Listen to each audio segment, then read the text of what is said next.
우리 성가대 찬양을 드리면서 우리가 팬데믹 이전으로 완전히 돌아갈 수는 없지만 하나님을 향한 우리의 마음과 찬양은 돌아갈 수 있겠다, 이런 생각이 들고, 또 너무도 이렇게 귀한 찬양으로 저희들 기도 하나님도 기쁘게 받으셨을 줄 믿습니다. 오늘 본문 요한일서는 요한 2서와 3서와 더불어서 예수님의 제자 중 하나인 사도 요한이 쓴 편지입니다. 요한의 별명을 사랑의 사도다, 이렇게 많은 사람들이 붙였습니다. 그 이유는 요한복음이나 요한 1, 2, 3서나 요한계시록 보면 늘 강조하고 있는 게 사랑이기 때문에 그렇게 말했습니다. 그래서 그 요한의 제자들이 설교를 해 주십시오라고 부탁을 하면 늘 제목은 서로 사랑하라 라는 제목이었답니다. 그리고 마지막 임종 직전에도 서로 사랑하라, 서로 사랑하라 라고 하는 말을 대여섯 번 하고 그렇게 맞췄다고 합니다. 아니, 왜 선생님께서는 그렇게 서로 사랑하라는 말을 많이 하세요? 라고 주위에서 얘기하면 이렇게 말했다고 합니다. 그거면 좋게. 왜냐하면 그게 주님의 계명의 전부이기 때문이야, 그랬답니다. 그래서일까요? 예수님께서 간 서기관 바리새인이 하나님의 계명을 중에 가장 중요한 게 뭐입니까? 라고 물었더니 두 가지로 요약할 수 있다 그랬죠. 하나님을 사랑하는 것과 이웃을 사랑하는 것. 역시 사랑이 핵심이었다라고 그렇게 이야기한 바가 있습니다. 그래서 그랬을지 모르겠지만 이 사도 요한은 이 요한일서, 오늘 우리가 함께 읽은 이 본문을 통해서 아주 간곡한 심정으로 사랑의 이야기를 합니다. 그러면서 본문의 내용들을 짤막하게 정리하면 이런 내용인 거죠. 우리가 서로 사랑해야 되는 그 이유는 하나님이 살아계시다라고 하는 것을 드러내는 가장 중요한 증거이기 때문이다, 이렇게 말했습니다. 사랑은 원래가 하나님께 속한 것이고, 또 우리가 하나님의 자녀가 되었기 때문에 마땅히 하나님을 닮아가는 것은 당연한 거지 않습니까? 그러므로 우리가 하나님을 믿은 사람들은 하나님의 중요한 속성 가운데 하나인 사랑들을 우리가 닮아가는 것은 마땅하다고 하는 거예요. 그리고 실제로 하나님의 성품 가운데 여러 가지가 있지만 그 가운데 대표적인 것이 사랑의 성품 아닙니까? 그리고 그 사랑의 성품답게 주님이 이 땅에 오셔서 우리를 행하신 모든 것들은 다 뭐예요? 사랑이라고 하는 것을 증명하는 방법이었다는 거예요. 그래서 성경은 우리 역시 하나님의 자녀로서 사랑할 때 우리는 참 하나님의 자녀라고 하는 것이 드러난다라고 말하고, 그것이 우리가 사랑해야 되는 이유이다라고 말합니다. 이게 본문이 가지고 있는 전체적인 내용입니다. 아마 사랑하면 누구나 다 잘 알고 있기 때문에 사랑하십시오라고 말하면 고리타분한 이야기다, 그거 누가 몰라? 라고 다 생각하지만 우리 종종 이런 생각을 할 수 있어요. 그거는 성경이 말하는 것일 뿐이지 우리가 그렇게 사랑하기는 쉽지 않아. 내가 원하는 사랑은 나 그런 거 아니야 라고 말하고 싶을 수도 있을 겁니다. 그래서 실제로 우리는 사랑해야 될 줄은 알지만 제대로 된 사랑을 주기도 잘 못했고 받아보지도 못했을 겁니다. 그리고 사랑하고 사랑받는 방법도 서툰 것이 우리 가운데 있어요. 그러다 보니까 사랑하면 왠지 우리는 부족하고 서툴고 그리고 모자라고 어설픈 것들이 우리 가운데 있습니다. 그래서 저도 그렇게 살고 싶고 또 우리도 그렇게 해야 되겠다는 그런 다짐으로 몇 가지를 함께 이 본문을 중심으로 함께 이야기를 좀 나누고자 합니다. 첫째는 사랑하는 방법이 서툴러서 그동안 우리를 속상하게 하고 아프게 했던 사람들을 용서하는 일부터 사랑을 시작했으면 좋겠습니다. 사실 우리가 그 사람을 대하고 바라보고 본 것은 내가 본 것이 다가 아닐 수 있어요. 우리는 그 사람에 대해서 모르고 있는 것들이 충분히 있을 수 있음을 인정할 필요가 있습니다. 우리에게 상처를 주었던 사람들도 사실은 그렇게 악한 사람이 아닌데, 본심은 그게 아닌데 이 표현에 서툴다 보니까 누군가에게 그런 아픔을 줄 수도 있어요. 비록 그가 진심이 아님에도 불구하고 우리가 판단이 잘못할 수도 있고요, 공평하지 않을 수도 있어요. 또 비록 그에 대한 판단이 우리가 맞다 할지라도 우리를 서투르게 사랑했던 사람들을 한번 용서하는 것들이 필요하다라고 하는 말입니다. 미국의 유명한 설교자인 존 오트버그가 쓴 책 중에서 우리가 사람을 알기 전까지는 다 정상이다, 그런 제목이 있어요. 우리가 그 사람을 다 알기 전까지는 정상이다. 그러니까 뒤집으면 뭐라는 거예요? 그 사람을 제대로 알면 우리는 다 정상이 아니다라고 하는 것을 그렇게 얘기한 거죠. 사람을 알고 보면 누구나 다 그 사람만이 가지고 있는 상처와 아픔 때문에 나도 모르게 튀어나오는 행동들이 있다고 말합니다. 그래서 우리 인간은 연약한 존재예요. 다 아프고 다 상처가 난 채로 살고 있는, 어떻게 보면 마음의 병을 앓고 사는 사람들과 다름이 없습니다. 그렇기 때문에 때로는 마음은 그게 아닌데 당연히 사랑하는 방법도 서툴고 또 어설프고 모자랄 수밖에 없습니다. 그래서 피해자로도 용서해야 되고 또 가해자로서도 화해하는 것들이 우리 가운데 필요합니다. 3년 동안 예수님을 따라다녔던 그 제자들의 온갖 기적과 은혜를 주님 곁에서 다 보지 않았습니까? 그렇기 때문에 제자들이 주님을 배반하고 도망가고 모른다고 부인했던 그런 과정 속에서 가장 많이 상처받을 수 있었던 분은 바로 예수님이었어요. 절대 주님을 버리지 않겠다고 그렇게 호언장담했던 그 베드로조차도 예수님이 잡혀가자 도망갔고 또 멀찍이서 따라가기까지 했어요. 그런데 그런 베드로를 예수님은 용서하셨어요. 말고의 귀를 검으로 친 것도, 멀찍이 쫓아간 것도, 대제사장 집까지 쫓아간 것도 모두 다 주님을 믿고 인정하고 사랑했지만 결정적일 때 내가 어떻게 사랑하고 쫓아야 되는지를 몰랐던 그 서투름 때문이었고 모자람 때문이었고 연약함 때문이었다는 것들을 아셨기 때문에 부활하신 이후에 갈릴리에서 낙향에서 고기를 잡는 그 베드로에게 찾아가셔서 내가 나를 사랑하니?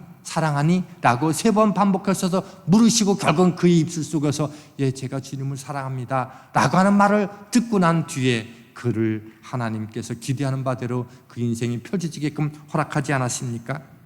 결국은 서툰 사랑, 부족한 사랑이었음을 인정하고 그를 다 용서해 주시고 품어주셨던 까닭에 제자들은 제자다운 삶을 살아가게 되었습니다.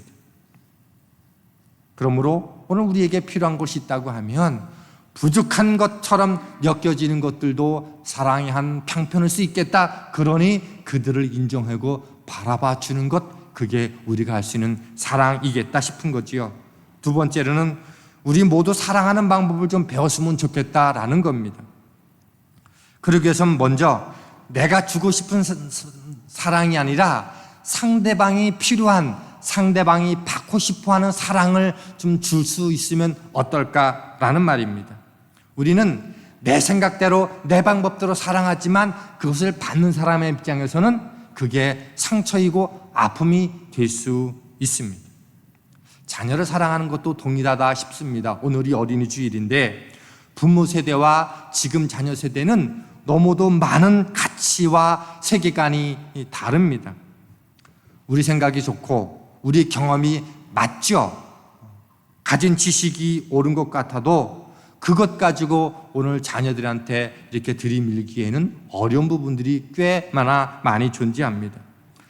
아마 여러분들도 마찬가지겠지만 제가 어렸을 때에 운동을 하거나 연예인이 된다라고 하면 조금은 공부를 덜 하기 때문에 그런 사람이다 라고 생각을 했어요. 근데 요즘은요, 운동이나 연예인들, 골프나 테니스나 스케이팅이나 노래나 춤에 능력이 있으면 그쪽에 천적으로 밀어줘요. 왜? 그게 성공하는 길이라고 생각하기 때문입니다. 그리고 요즘 아이들은 유명한 유튜버가 되는 게 꿈이다라고 하는 이야기들도 서슴없이 합니다. 내 자녀들조차 무엇을 주는 게 옳을지 생각하는 세대인데 더군다나 믿음 안에서 살기는 있긴 하지만 피 한 방울 섞이지 않은 이들을 향해서 서로 사랑한다라고 하는 것 결코 쉽지는 않을 겁니다. 그런 의미에서 내가 원하는, 내가 주고 싶은 사랑이 아니라 상대방의 필요에 맞춘 그 사랑을 주자라고 하는 일들은 참 의미가 있습니다. 다만 우리가 상대방이 원하고 필요로 한 사랑을 하자라고 말할 때 우리 가운데는 이럴 수 있어요. 나는 그렇게 못해. 나는 애당초 그렇게 태어난 사람이 아니야 라고 말할 수 있어요, 누군가는. 그런데 그 말 뒤에는 이런 뜻이 있다는 것 아세요? 나는 사랑하고 싶지 않아. 나는 그 사람 사랑하고 싶지 않아 라고 하는 게 우리 마음속에 존재한다는 거죠. 근데 문제는 뭐인고 하면 내가 그런 사랑들을 하지 않겠다라고 다짐하고 결심할 때 결국은 그 내 마음과 태도가 부메랑이 되어서 나에게 고스란히 돌아온다는 거예요. 나 역시 똑같은 방식으로 그에게 사랑을, 서투른 사랑, 부족한 사랑 받을 수 있게 되고, 그리고 나도 모르게 그 서툰 것 때문에 사랑의 상처를 받게 된다는 겁니다. 그러므로 우리는 상대방이 받기 원하는 사랑이 무엇인지를 깊이 있게 생각하고 그 편에서 역지사지의 마음을 가지고 사랑을 베푸는 것들이 매우 중요합니다. 그것은요, 하나님을 향한 사랑도 주님을 향한 사랑도 똑같습니다. 마태복음 26장에 보면 우리는 이렇게 향유옥합을 깨뜨린 여인 막달라 마리아라고도 얘기하지만 이 마태복음 26장에서는 그냥 한 여인이라고 표현을 해요. 한 여인이 향유옥합을 가지고 예수님 깨트려서 예수님 머리에 붓습니다. 그리고 성경은 그것이 300데나리온이나 된다라고 말합니다. 이 양은 장정이 1년치 품삯에 해당이 돼요. 한 달에 200만 원 받으면 거의 2천만 원이 넘는 거죠. 결코 적지 않은 금액입니다. 그러자 사람들이 어떻게 그 많고 귀한 것을 허비할 수 있느냐라고 말해요. 그때 예수님께서 뭐라고 말씀해 주셨는가 하면 저가 내게 좋은 일을 하였다 이렇게 말씀해 주셨어요. 그리고 마가복음에서도 똑같이 기록되어 있는데 영어 성경에서는 이렇게 기록되어 있어요. 이 표현을 She has done what she could do 이렇게 되어 있어요. 무슨 뜻인가 하면 그녀가 할 수 있는 일을 했다. 그리고 이것이 헬라 그 원어에 더 가깝게 영어 성경이 번역해 놓았어요. 이 여인은 내가 할 수 없는 일을 한 것이 아니고 무리한 일을 한 게 아니고 오늘 그 예수님 앞에서 내가 할 수 있는 일들을 했다는 거예요. 제자들은 예수님께서 여러 번에 걸쳐서 내가 곧 십자가의 죽음과 고난의 길을 걸어갈 거야. 그리고 이 일들은 바로 너희를 향한 길이야 라고 말씀하셨지만 그리고 그때가 다가왔는데 아직도 제자들은 몰랐을 그때 오직 이 한 여인은 주님이 십자가 고난의 길을 걸어가실 것을 아시고 그 길을 예비하기 위해서 그 여인이 할 수 있는 일, 그게 비록 향유 옥합 300데나리온이나 되는 일을 할지라도 주님이 강조하신 것은 그 여인이 할 수 있는 그 일에 최선을 다했다라고 인정해 주셨어요. 그리고는 성경에 기록된 대로 오고 오는 세대에 이 여인의 헌신이 기록될 거라고 말씀해 주셨어요. 그리고 그 결과 2000년이 훨씬 더 지난 우리 시대에도 그 여인의 헌신은 아름다운 향기로 우리 가운데 기억되고 있습니다. 예수님은 사랑을 할 때 무리한 사랑을 하라고 말씀해 주신 것이 아니고 내가 할 수 있는 일을 가지고 사랑하라고 말씀해 주고 계십니다.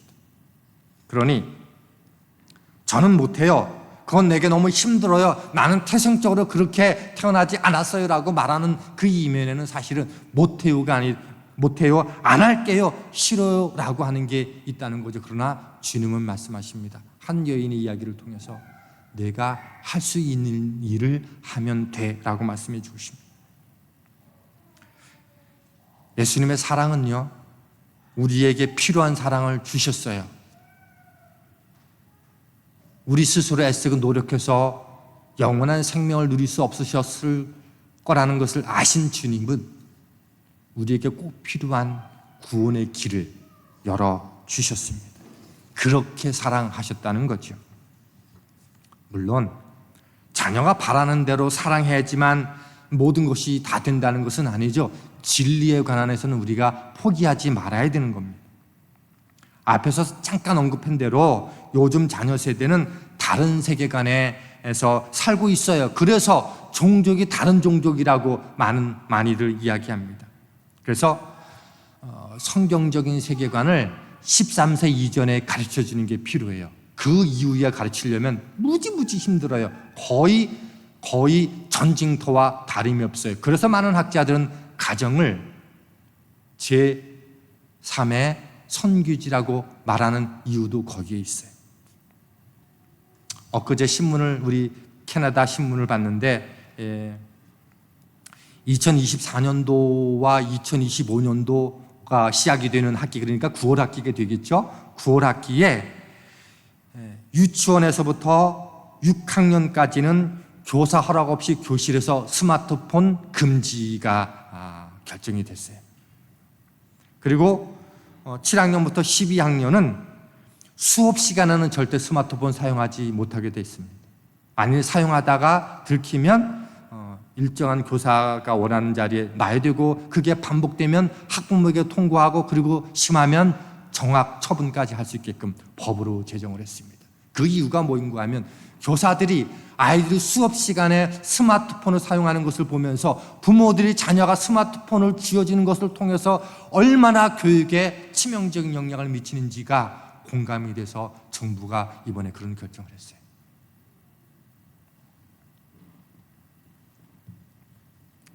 구글에서 직원교육을 할 때 가장 중요하게 여기는 게 무엇인가 하면 반복과 지속이라는 훈련을 가르쳐요.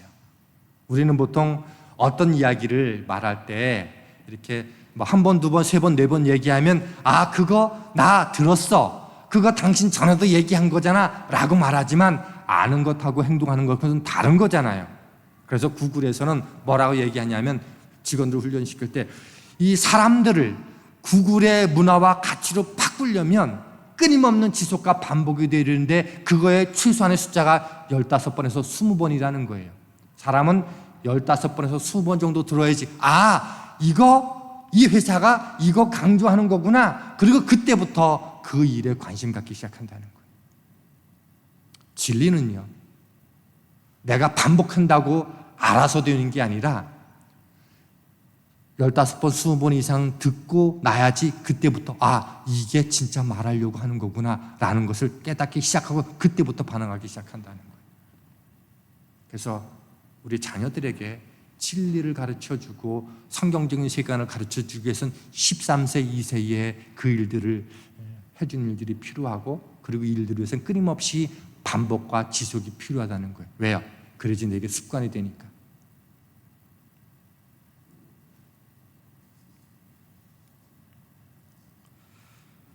서로 사랑한다라고 할 때 자녀의 입장에서 많은 것들을 들어줘야 되지만, 또 하나 진리에 관해서는 우리가 포기할 수 없는 그 근거를 우리가 갖고 있어야 된다는 거예요. 자, 두 번째로 우리가 배울 사랑의 방법은 그냥 사랑하는 것이라는 거예요. 결과에 관심 갖지 말고 그냥 사랑하는 거예요. 근데 우리는 사랑하면 무엇인가, 내가 이렇게 사랑을 베풀었으니까 나에게 돌아와야지라고 생각을 해. 이거는 부모가 자녀를 향한 사랑도 크게 다르지 않아요. 그런데 본문은 그것 조건 없이도 사랑하자라고 말씀하고 있어요. 왜냐하면 그런 사랑이 하나님이 우리를 향해서 주신 사랑이기 때문에 그래요. 부모들이 자식을 사랑하는 것도 한 번쯤은 우리가 생각해 볼 필요가 있어요. 정말 자식이 잘 되고 행복하게 하기 위해서 그런 희생을 감당한다라고 말하지만 사실 그 속내는 이런 게 있잖아요. 자녀가 잘 되는 일에 나의 체면과 나의 성공이 함께 연관되어 있다는 것을 아마 우리는 부인할 수 없을 겁니다. 우리가 무엇 때문에 사랑한다고 하는 것은요, 무엇을 소유하고 싶은 어쩔 수 없는 우리의 본성이 그 속에 연결되어 있어요. 그러나 내가 손에 넣고 싶은 무엇이 없어도 그냥 사랑하는 것, 그게 진짜 사랑하는 것 아닙니까? 그게 성도들 안에서 서로 사랑하는 것들도 마찬가지라는 거예요. 얼마 전에 우연찮게 그 위라클이라고 하는 그 유튜브를 운영하는 유튜버 박위 씨라고 하는 사람이 있어요. 혹시 여러분들 아마 들으셨을지도 모를 텐데, 이 유튜버 박이라는 사람이 이제 건강한 사람이었는데 회사에 취직하고, 그리고 어떤 파티에서 잘못해서 건물에서 추락해서 하반신 마비가 된. 근데 지금은 이제 휠체어를 타면서 많은 사람들에게 용기와 희망을 주면서 살아가는 사람입니다. 이 사람이, 저는 이제 개인적으로는 잘 모르는데 그 걸그룹 출신인 그 방송인으로 살고 있는 송지은이라고 하는 친구와 이제 교제를 하면서 이제 결혼을 앞두고 있는데, 이제 방송에서 나와서 이제 얘기하는데, 이 송지은이라는 그 여자 친구를 부를 때 이렇게 부른다는 거예요. 지은이야, 이렇게 부른다는 거예요. 채원아, 이렇게 부르는 게 아니고 채원이야, 이렇게 부른다는 거예요. 그래서 왜 그렇게 채원아 이렇게 안 부르고 채원이야 이렇게 불러? 라고 물었더니 아버지가 자기 엄마 부인을 향해서 그렇게 불렀다는 거예요. 그러니까 이 아빠가 부른 것이 나도 모르게 익숙하게 이렇게 전염이 된 거죠. 그리고는 자기도 여자친구한테 그렇게 부른다는 거예요. 그러면서 깨달은 거예요. 야, 이게 아무것도 아닌 것 같은데 부모의 언어와 태도가 자녀에게 이렇게 연결되는구나 라고 생각이 들었는데, 제가 그 영상을 보면서 하나 아쉬웠던 것은, 아빠는 왜 엄마에게 뭐뭐 이 아이라고 불렀어 라고 말하면 나름대로 그 내용이 있었을 터인데, 그냥 그것 없이 그냥 그것만 부른다는 거에 대해서 아쉬움이 있었지만 내용까지도 함께 담겨 있으면 참 괜찮았겠다 라는 생각을 해본 적이 있어요. 그런데요, 우리가 알고 계신 주님은 우리에게 서로 사랑하라고 말씀해 주시면서 왜 사랑해야 되는지 그 이유를 분명히 말씀해 주셨어요. 내가 너희를 사랑할 것 같이, 어떻게? 내가 십자가에 죽으면서까지 너희들의 구원을 위해서, 영혼을 위해서 희생했고, 그것이 사랑의 본질이고 너희가 내 자녀이니까 너희는 나를 닮아야 되는 게 마땅하지 않겠니? 라고 말하고 있는 거예요. 그래서 이 요한일서를 기록한 사도 요한은 그렇게 말하고 싶은 거죠. 우리는 서로 사랑해야 되는 사람들이에요. 왜냐하면 우리는 아버지로부터 그렇게 사랑을 받았기 때문에. 우리의 영적인 유전자는 사랑으로 꽉 차 있는 하나님의 속성을 담고 있는 존재이기 때문에 우리는 그렇게 사랑하는 게 마땅한 거예요. 조건 없이 그냥 사랑해 주는 것.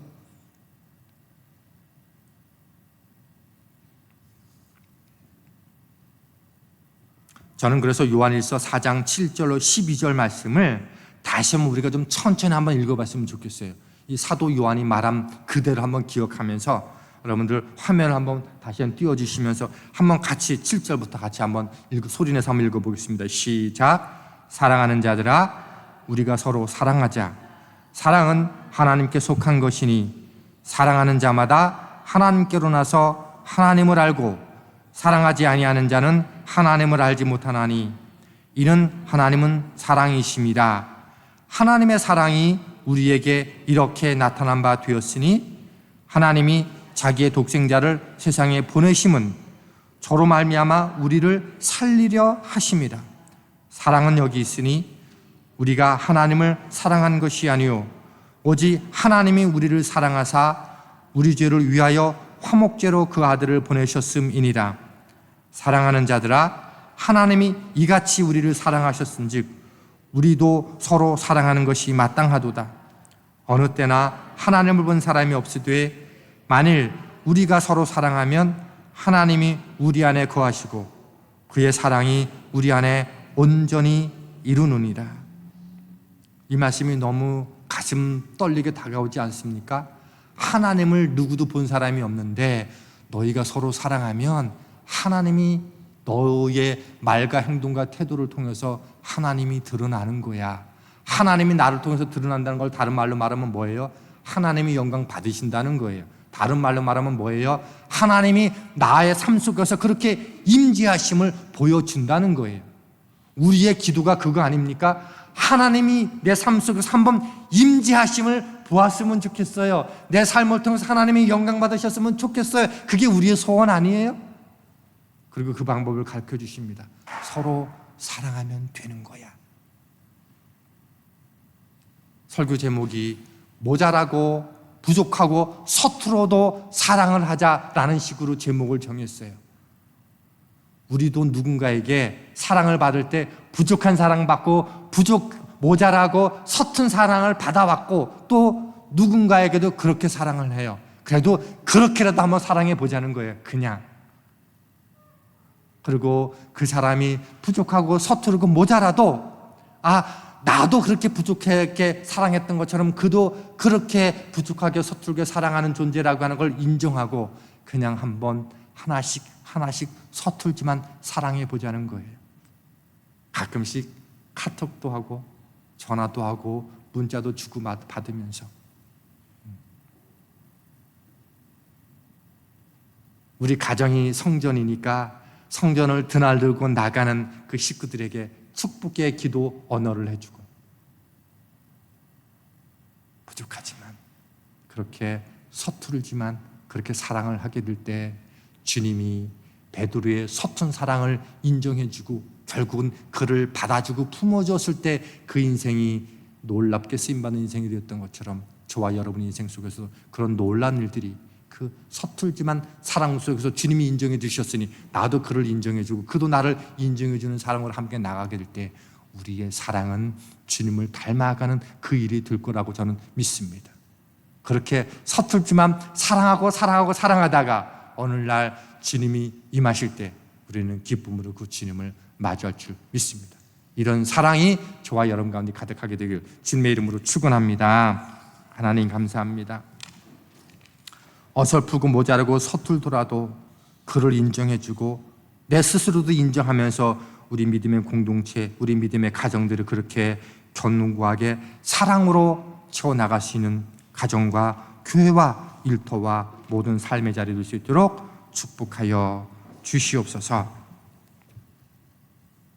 그렇게 사랑하다가 눈물 나고 미안하고 용서하고 회개하는 아름다운 역사도 우리 삶의 자리에서 일어나게 하여 주시옵소서.